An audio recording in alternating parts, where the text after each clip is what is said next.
किंतु जीवन जीने के आधार को दर्शाती है। धर्म, जाति, द्वेष और भौगोलिक सीमाओं से परे एक स्थान है रंगमंच, जहाँ हर पात्र केवल कलाकार है। किंतु ज्ञान के महासागर में हजारों वर्ष पूर्व भी कला आज भी अपना अस्तित्व ढूंढ रही है। ऋषि मुनि ने देखा सपना, वेद पुराण अपनाया जग में, जिससे निकला नाट्यशास्त्र रत्न। भरत मुनि ने सूत्र बनाया, आंगिकम, वाचिकम, आहारम, सात्विकम। यही तो है वसुधैव कुटुंबकम। तो चलिए आज का नाटक शुरू करते हैं। पंचम वेदा, नाट्य वेदा।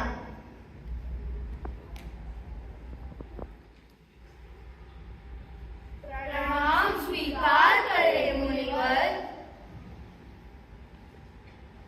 सदा स्नेही बने रहे। कहे ऋषिगण, किस प्रयोजन से आना हुआ? हे मुनिवर, जब से आपने नाट्य शास्त्र की रचना की है, हमारे हृदय में कई प्रकार के प्रश्न उठ रहे हैं। हम उसी के उत्तर के लिए आपके पास आए हैं। पूछे ऋषिगण, निसंकोच पूछे। हे गुरुदेव, नाट्य शास्त्र की उत्पत्ति कैसे हुई? इसका उद्देश्य क्या है? आखिर ऐसी कौन सी समस्या थी जिससे आपको इसकी रचना करनी पड़ी? आपने बहुत अच्छा प्रश्न किया। यह प्रश्न केवल नाटक को नहीं, बल्कि जीवन की साख को समझने का माध्यम है। जब त्रेता युग में मनुष्य काम और लोभ से वशीभूत होकर अधर्म और संघर्ष की ओर बढ़ने लगा।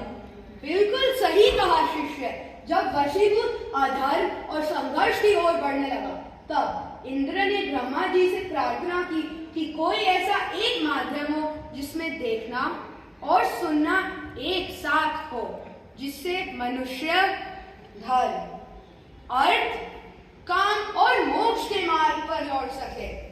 तो क्या उसी के लिए ब्रह्म जगत पिता ने नाट्यवेद की उत्पत्ति की? बिल्कुल ऋषिगण, जिसके प्रयोग का शास्त्र नाट्य शास्त्र है। साधु साधु। लेकिन गुरुदेव, वेद तो ज्ञान के भंडार है। जगत का रहस्य छुपा है उनमें। वेद स्वयं में इस उद्देश्य की पूर्ति के लिए पर्याप्त थे। फिर ये नया वेद क्यों?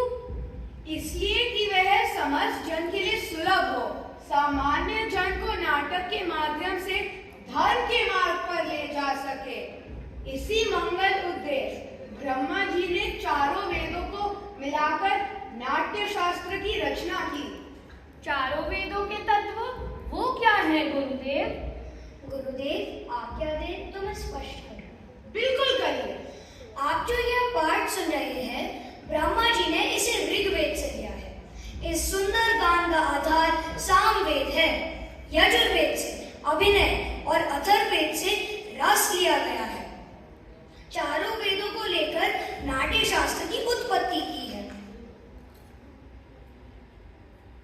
तो गुरुदेव, नाटक केवल देवताओं के लिए बनाया गया था क्या?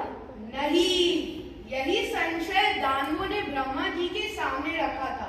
तब ब्रह्मा जी ने उत्तर दिया था कि नाट्य शास्त्र तो सबके लिए है। यानी देवताओं, दानवों और मनुष्य के समस्त जन के लिए है। शुभ अशुभ कर्मों को दिखाने के लिए भी। बिल्कुल। इस शास्त्र में त्रैलोक्य का अनुकीर्तन है।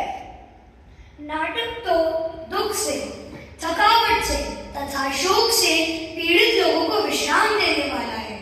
इसमें तो समस्त रस, समस्त भाव, समस्त शास्त्र, शिल्पों और कार्य का सन्निवेश है। ऐसा कोई ज्ञान, ऐसा कोई कार्य नहीं जो नाटक में न दिखे।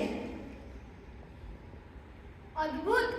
समस्त सृष्टि का समावेश, लौकिक और अलौकिक ही, बहुधर्मी, सारे प्राणियों के भावों की प्रतिनिधि कला।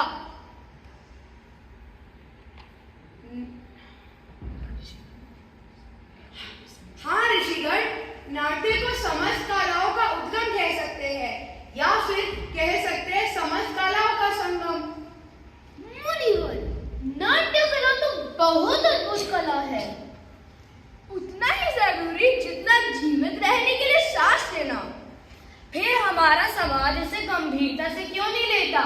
कला कर्म को अनावश्यक क्यों समझता है? हम तो कलाकार है, नीति के नियंत्रण नहीं। और यही संदेश भरत मुनि ने समाज को दिया कि कला कर्म करना हमारा धर्म है। हमारी कला के विषय में नीति नियंताओं को विचार करना होगा। नाट्य कला केवल कला नहीं है, यह समाज का दर्पण है। निसंदेह मुनिवर, कला विहीन समाज तो पशुओं का समाज है।